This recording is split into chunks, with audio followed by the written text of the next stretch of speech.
Okay, so in today's lecture, we'll be talking about the classical philosophy and practice of drawing, and give us a paradigm in which to think about the language of drawing through a quantitative approach and a qualitative approach. And we'll discuss techniques that of line, of form, and of light that are associated with quantifying or qualifying those descriptions. So with line, we'll emphasize the quadrature or quantification of line through straights, through segments. And this means in the form of a block-in. And then the quantitative aspect of line is where we begin to introduce curves and the vitality of rhythm and movement and gesture. And in descriptions of form, we'll first describe what it means to describe form from a standpoint of structure, a planar approach to a schematic drawing, and then just defining form in its transitions on the surface. And with light, again, quantifying light through values and dividing degrees of light that way, and then the transitions of light in tone. So 6 kinds of drawings: block-ins and contour drawings pertaining to line. Drawings describing form would be structure drawings and form drawings, and with light, value drawings and tonal drawings. Paradigm.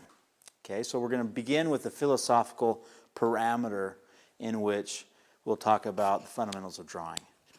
To begin, pretend that's a perfect circle. I have just drawn all things, right? In the sense that everything and anything can be defined in its most simplistic state this way, by the circle. If you take away the things that are different about a thing and go to the things that are the same, you eventually get to this. So this is sameness.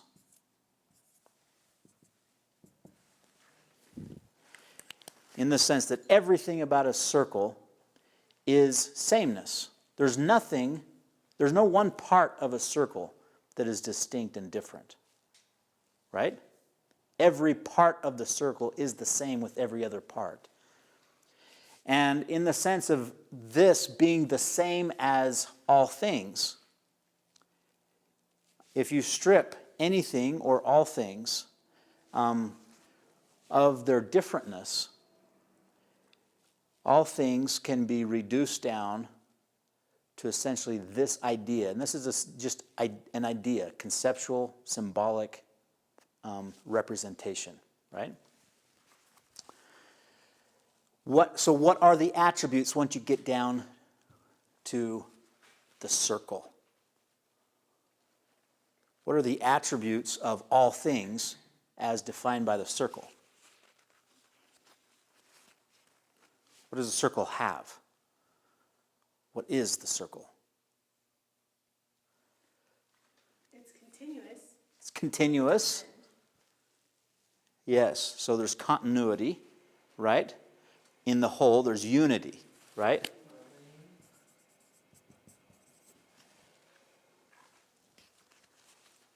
In terms of the attributes as an object, as a thing, what is left? It has, I should have put that maybe to begin. It has a center, and if it has a center, it must have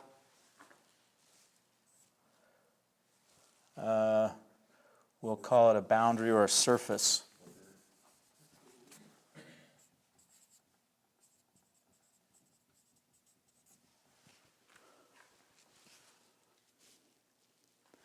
In other words, it has an inner and an outer, right?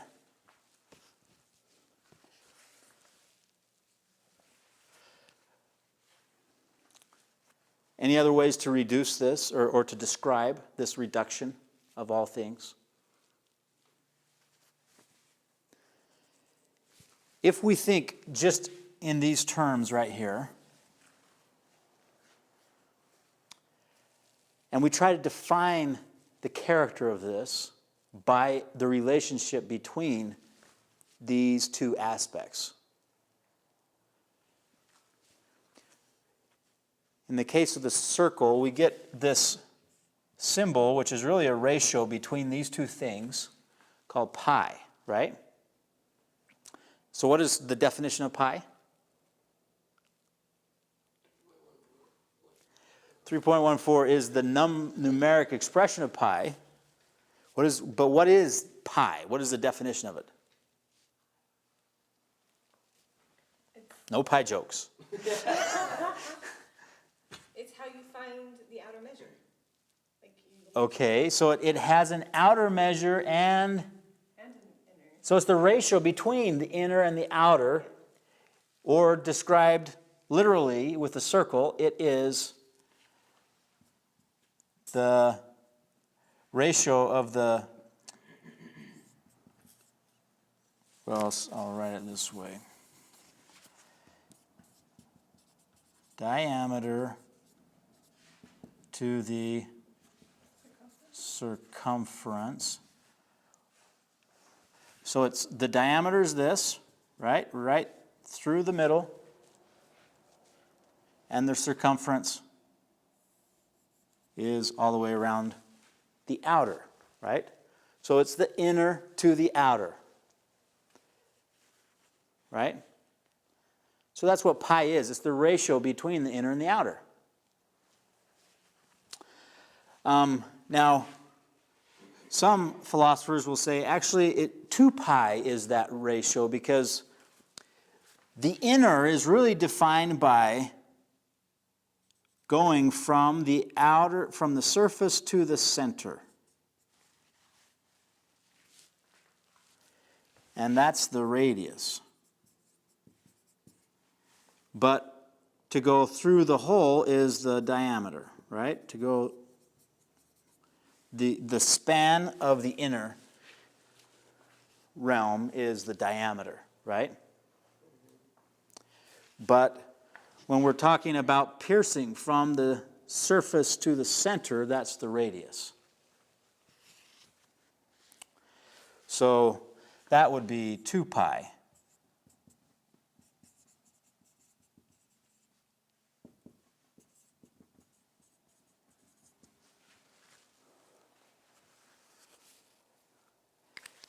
Now, if we just extract the principle here, rather than get caught up with numbers, and all the caffeine in the world won't keep Artie here focused if we just get off on numbers, right? So let's just talk about principles. We have something that represents the inner and something that represents the outer, and they have a relationship. And that relationship defines the thing. Right?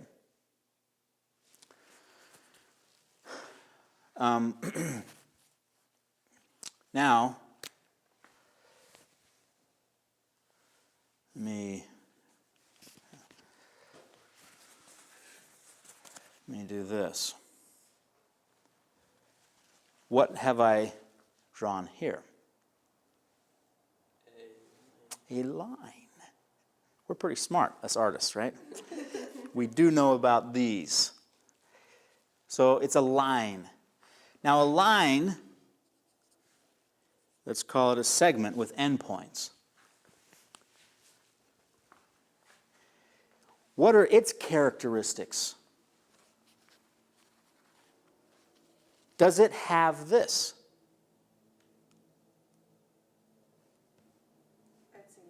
No. Doesn't have that. Okay, it's one-dimensional. What does it have then? What are its attributes? Length. So it can be orientation, right?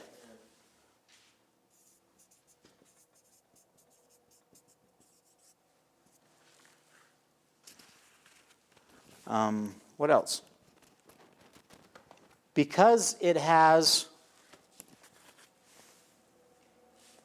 2 points, I guess the beginning and the end. has a beginning and an end, right? Whoops.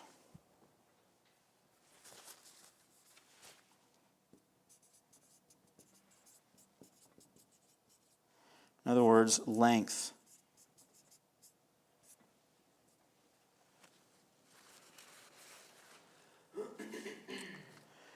And it has position.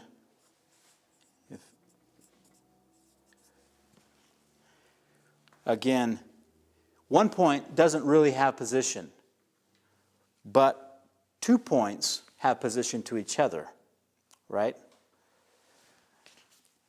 Does it have, and again, that's how it has length, is because it has a relationship between two things. So scale is dependent on relationships, right? That's really important in drawing, right? What's the scale of this circle? How big is that circle?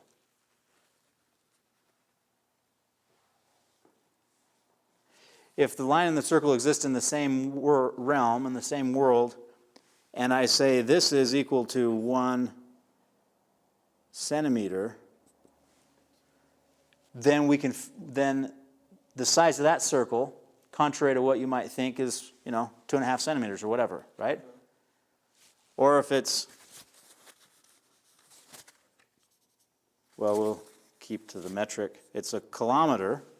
Suddenly, that circle just changed its size, right? It's just in relationship, right? So scale is dependent on a unit of measure, whatever we impose as a unit of measure.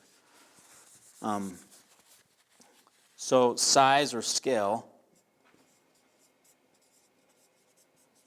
are, again, though, attributes that we can give to things, even in their symbolic form.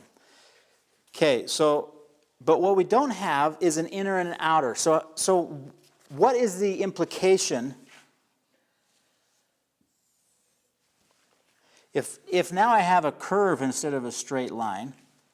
Does a curve have an inner and an outer? Kind of implied, I guess. Implied? How? If you continue the curve and make a circle. Okay. So it's implied that any arc has a radius, right? It is revolving, orbiting around a center. That's how you get a curve. The implication is that this is the inner and this is the outer, right? It has implied inner and outer, just like the circle, right? So the difference between a straight and a curve is what?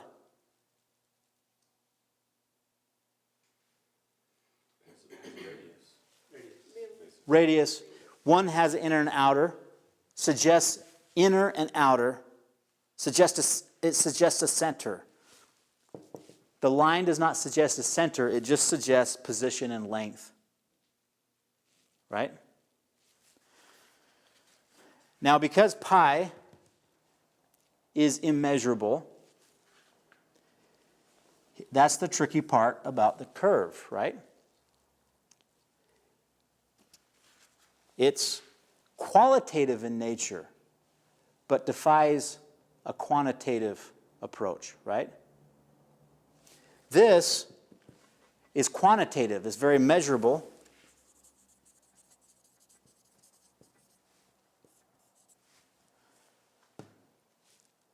But qualitatively, qualitative means in relationship to something. Like a qualitative word is big. But big only means something if you know what it is in relation to, right?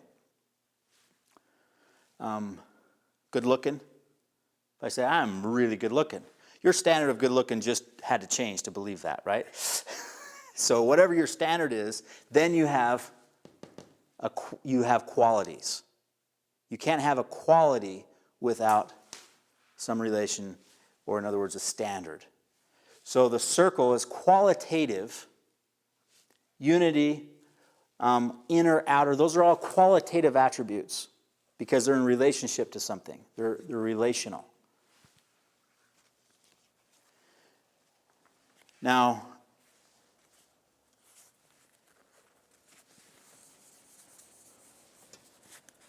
let me make this a square. So the contrast between the square and the circle. Every point is the same. This is sameness. Every part of the circle is the same, right? But what do we have? What have we introduced in this figure? Is every part the same? No. This is different than this, right? So we have differentness.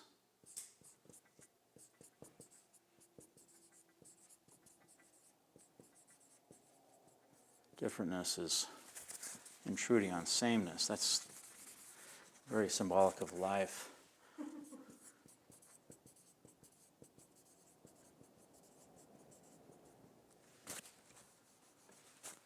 Okay, so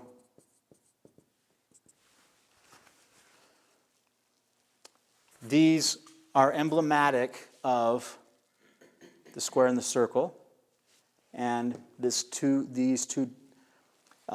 polarities of defining things,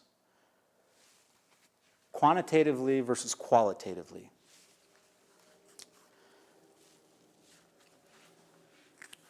Now, let's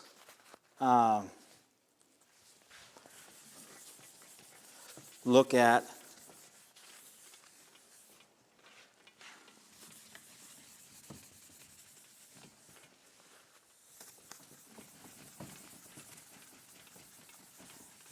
aspects of drawing.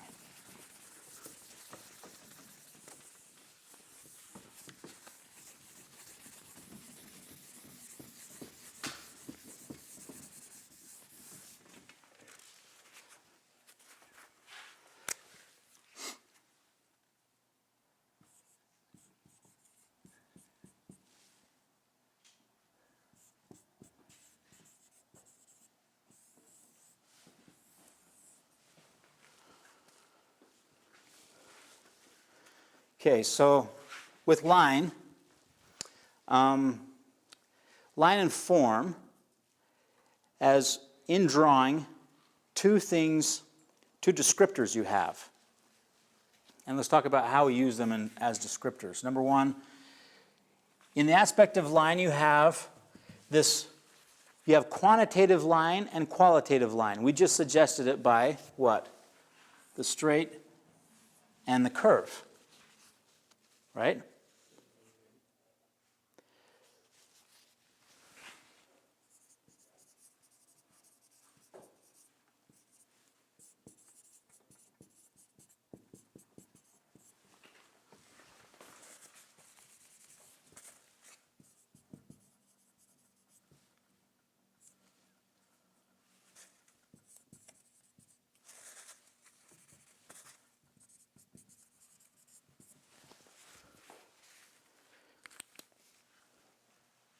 So in the blocking we've been doing, we have segmented lines, right? And what's the purpose of using segments like this?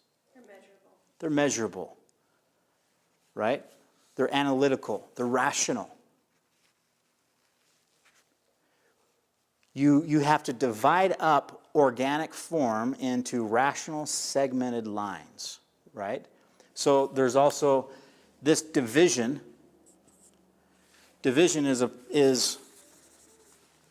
pertains to quadrature, right? What is quadrature? We'll use that word a lot.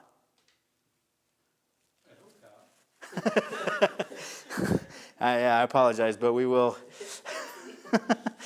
We like fancy words. You have something. This sort of epitomizes quadrature. You quantify it. You quadrate it, actually, is how you would say it. You quadrate it. You cut it into squares. You grid it. We've referenced the ancient usage of the canvas, the master's grid, to quantify things. It's just a grid. But why do people use grids? Why are grids helpful? They describe points, right? Position, scale, length. They quantify things, right? They make them measurable. Now, over here with the circle, you have life and vitality, but you don't have the measurability. So when we introduce contour, or the linear organic approach, what are we introducing? Vitality, right?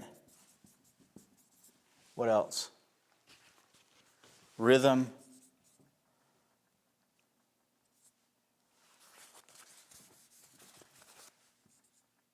For some reason, spelling sideways is... How do you spell rhythm? R-H, right?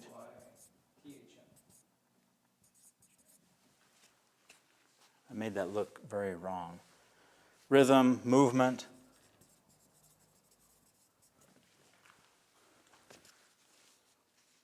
It's because you can't quantify rhythm. Yes, that's right. It's hard to spell. Exactly. Okay.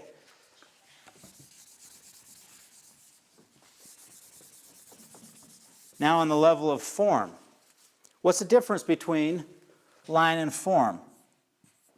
Let's call line shape. The dimension. Form has like depth.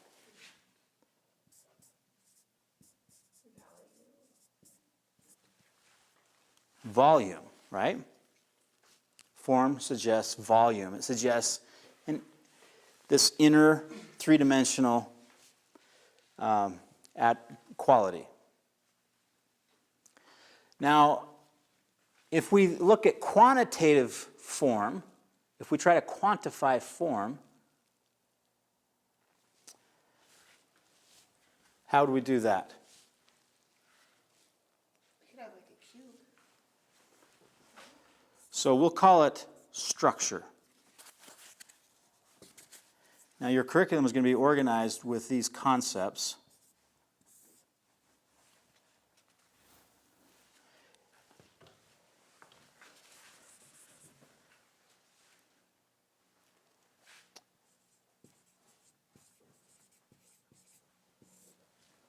We'll call it form here.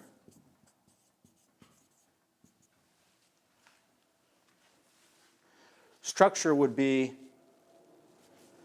like the schematic drawings, which are analytical, right, to its construction.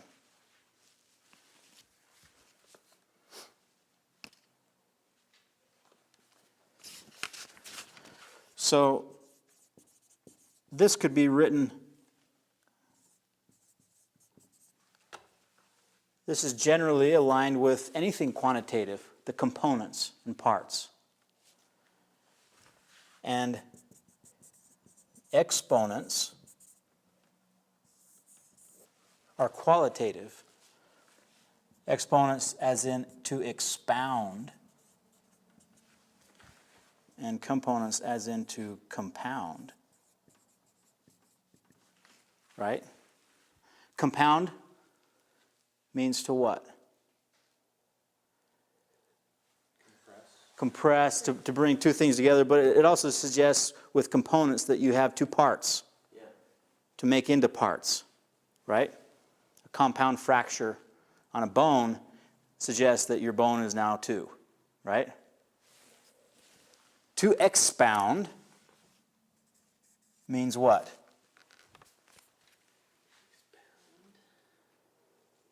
To go beyond, to extend, to make bigger, to make it flourish in its meaning. So with quadrature, you have measure, and with investiture, you have meaning.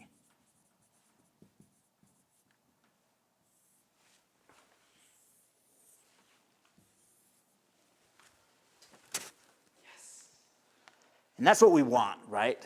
We want both. We want accuracy, precision, measure, perfection in terms of what can be quantified, but we also want meaning and symbolism and purpose and the right relationships between things.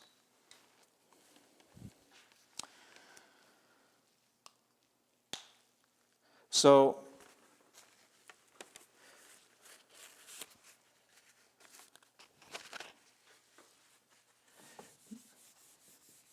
let's talk about how this relates to drawing a little more specifically, or to things.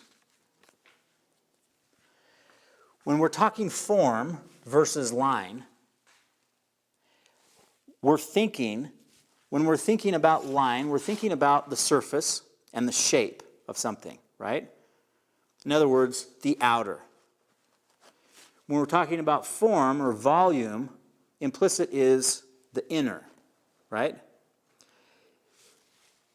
A schematic drawing, a structural drawing is focused from the inner to the outer. First you construct the inner, and from that proceeds the outer surface, right? In a block-in, there's not that, right? The emphasis is what? The outer shape, the surface. And you're working from the outer to the inner.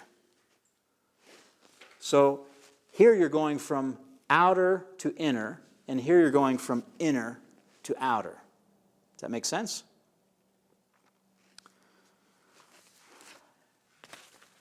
Now, you can say with line,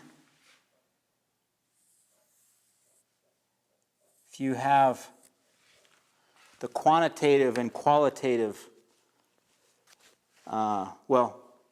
let's say that this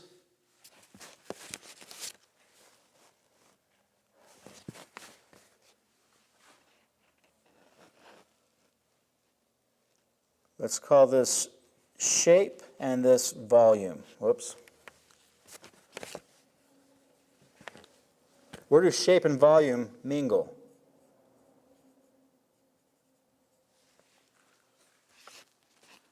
At the surface, right? So if this is segments, measurability of line, where these lines meet the volume is with the contour, right?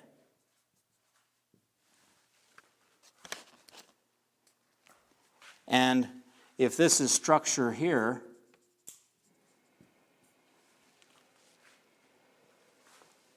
then the form and the contour, the surface, is where you now enter in the realm of line. So here form moves from structure to the surface, or in other words, form moves towards line, and here line moves towards form. So where they come together is here. So again, part of quadrature is isolation, is separation. You separate things. You cut it up into segments, and you're isolating one element. either the outer or the inner. But eventually they merge, and this is the secret of great art, is how you have dualities come together, right? How do things transition and merge and achieve unity and harmony, right? Harmony between opposites. That's classicism, right? Now, if all this represents the thing, the subject, there's another element in drawing that we have to consider beyond subject, which is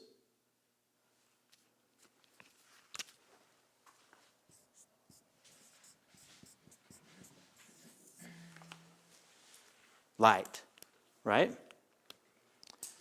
So to quantify light, to divide up the element of light on form,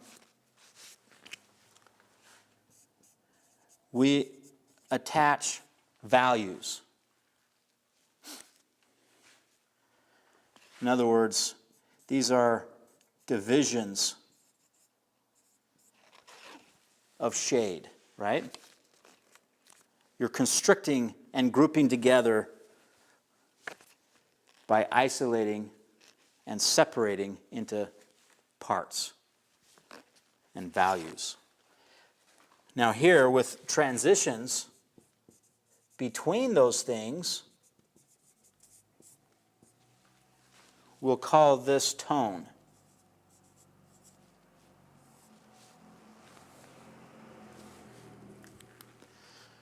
So here we go. We have tone and value as quantitative descriptions of light and qualitative descriptions of light. Does that make sense?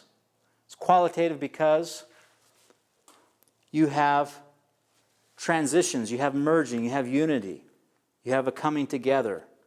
After you've quadrated the light into all these divisions, then you go in and harmonize things with tone, subtlety, immeasurable subtlety, right? That's the idea, to get beyond, somewhere just beyond a person's realm of ordinary and expected in all of these things, right? So we have drawings that are focused on structure. We have drawings that are focused on surface. We'll call that form. And drawings of contour and segments or block-ins. So right here we have a segmented representation of life, quadrated, quantified, measurable, right? Just straight lines, essentially. Here, from Raphael, that Turkey, he has moved away from the predictable, rational, quantified, measurable, to something that has vitality and rhythm and movement, and of course, curvature, contour, line. It's very linear, organic, right? Intuitive. Now here, we have a schematic drawing describing structure, right? The inner construction of the form. It's not concerned with light so much, even though it's defining light and shadow briefly. You know, if you were to divorce yourself from structure and only think in terms of value, you wouldn't get surface and lines. You just get descriptions of light and shadow, which is what the camera does, right? Lines are just consequential to shapes of light when it comes to a camera and how a camera perceives things. But we perceive things as forms, as subjects with an inner build and construction, right? So here you have a drawing that is now integrating, if you can see construction lines, center lines, plane changes. But now, what are the lines doing? It's not just tone, even though you have tonality here. But if you can see the lines, well, you can see that the tone is actually composed of lines. And what are the lines doing? They're describing the form. They're hatching along the form. They're describing, right? They're expounding on this. Here you see a compounding of the form, and here you see an expounding of the form, right? This is planar, rectilinear again, just like this. Rectilinear, rectilinear, and planar. Quadrated, and invested with meaning. Right here, right? Invested with subtlety, expounded on its qualities. Okay, so let me just make one more point about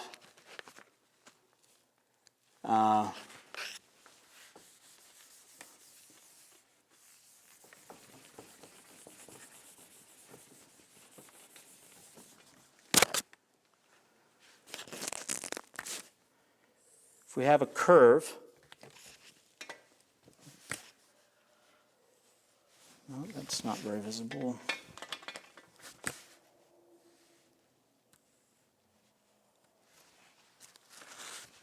We have segments here, and we have a line, one line, right? The segment, like we said, is measurable, quantifiable. It's, in other words, it's finite, right? The curve, what did the curve do to the line? It took this segment, and it mediated right here, right?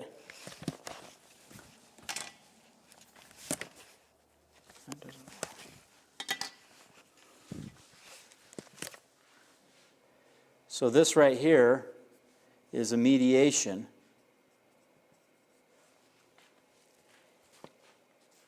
But to mediate it, took it out of the realm of the finite, right? And it's what we call infinite. But don't just think of infinite as like a big, huge thing, but as simply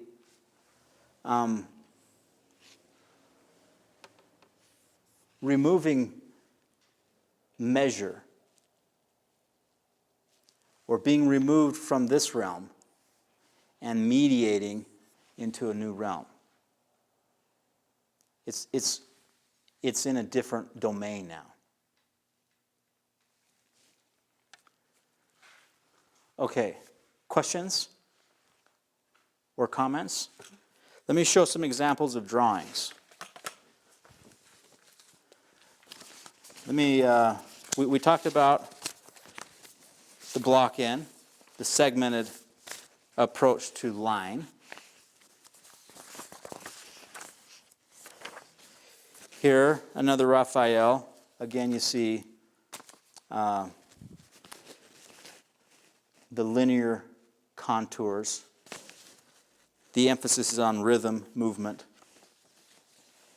What is the downfall of this approach if you don't balance it with this? Yeah. All these strengths can go out the window here, right? Bad proportions. You can begin this line and get enticed by the beauty of it and end up way off out where her ear should be, and you're trying to draw her eye, So here is I just erased it, a schematic drawing of the structure, right? That's very analytical. It's quadrated on the inner forms, right? It's taking the form and quadrating it, isolating it, separating it into parts and components, planes. This is a little less rectilinear, but still the same approach, which is analyzing, dividing the structure, right?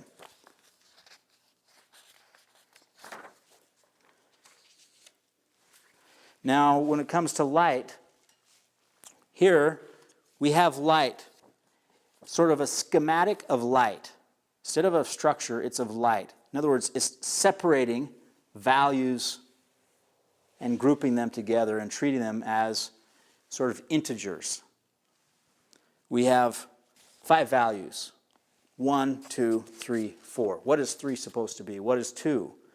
And we'll talk about how you divide up light categorically and just into simple values. Here's another example of that. Just a simplistic, quadrated, quantified approach to value and light, right? Same thing here. These are beautiful and believable not because of subtlety and nuance and immeasurableness, but because of clarity, because it makes sense, it's rational, right?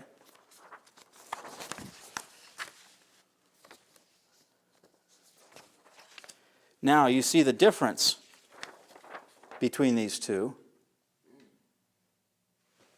They share the same principles, but the emphasis is different. Now the emphasis is having considered form,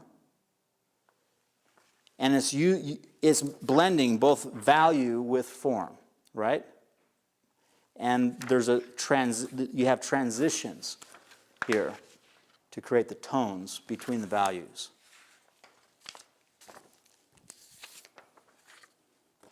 So you notice this shading is, again, much more form-oriented, but it also has values and tones integrated into descriptions of form. So here is a process going from here to here, and in some ways going from here to here too, keeping things very rectilinear and analytical. First, just shapes and boundaries, right?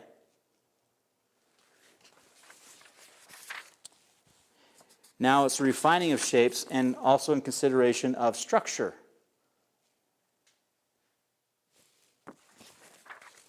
And inner construction. Now we begin to describe transitions or forms, how structures merge on the surface. And as we do that, you introduce light and transition of value. So here's just another example of that. Very shape-centered, like this, right? Just boundaries and shapes, rectilinear. Here, much more structural now, thinking it's construction. And now we're beginning to introduce on that surface what the light is doing until you get to the finish, right? Okay, so the curriculum, do you know how much time we have? I forgot to check. So we'll begin the first week. Emphasis was all what? Block in, right? So next week, we'll begin focusing on contour. But it'll be half and half, contour and block ins. Next week, we'll introduce values and light, ideas of describing light. But we'll still be doing block ins, and then we'll also do contours. And And the following week, we'll introduce structure. And then we'll be coupling that with contours, contour drawings. And we'll also have a review day with values. And it'll continue that way. The next week will be form. And we'll also be doing values and structure with that. And then we'll begin to make them all happen together. And then we get into real refined drawing with the casts. So I'll give you these schedules, but it'll quantify and quadrate the curriculum so you can see and see what to expect and see why we're doing and what it's preparing you for. Questions about this? All of this is, of course, laying a foundation for painting and all other kinds of expression.